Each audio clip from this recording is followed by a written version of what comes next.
One of the worst mistakes that you can make when you're dealing with your ex after a breakup is telling them that it's either all or nothing, you can't be their friend, and that, they just need to come back to you when they're ready for a commitment.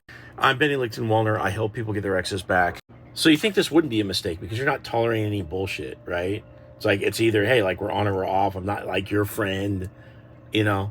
And you think that having a backbone in a case where you could otherwise chase is the strongest position and it would get you somewhere. And in a narrow sense, it actually could get you somewhere over the very long term. Okay, it really could get you somewhere. But even over the long term, they're not going to come back to you and say, hey, I'm ready for a relationship. I'm so crazy, whatever. Sometimes that happens, but it usually doesn't happen like that.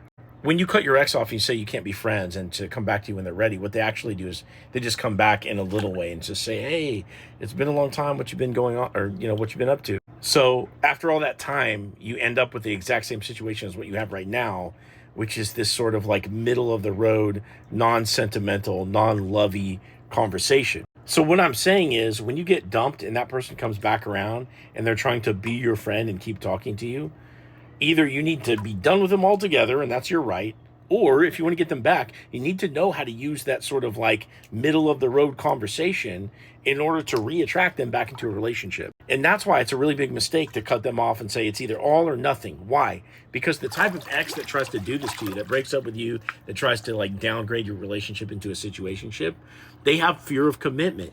That fear of commitment doesn't go away because you gave them an ultimatum. No, it stays there. And so when you tell somebody that has a big fear of commitment, hey, only come back when you're ready, well, they're never going to be ready. They're never going to get rid of that fear of commitment. It's ingrained into who they are.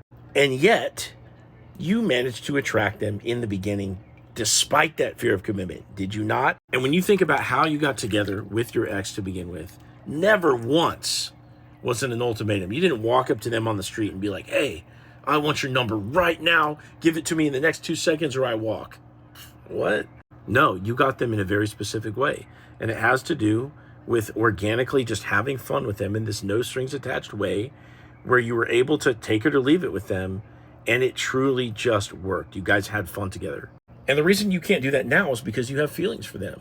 So you kind of want to preserve that degree of emotional connection. And I absolutely understand why. Who would want to downgrade their relationship with the person they love? I totally understand why. But your inability to just chill with them the way that you did in the beginning is the exact same thing that's causing that relationship to no longer continue. Not that you started this. Obviously, it was your ex's fear of commitment and a bunch of other things. But if you want to be able to hang on to them, you got to go back down and play them basically where they're at that point in the game. So yeah, the worst mistake that you can make if you want them back is to give them an ultimatum and say it's either all or nothing. If you've done this, depending on your story, you actually can bounce back from this. I've helped people do that before. Click into my profile, click this link, set up a call with me, tell me your story, and I'll give you a step-by-step plan to get your ex back, including how to reverse what you've said, which is going to pretty much guarantee that you guys don't talk for 3 to 6 months or whatever. And I'll help you get your ex back.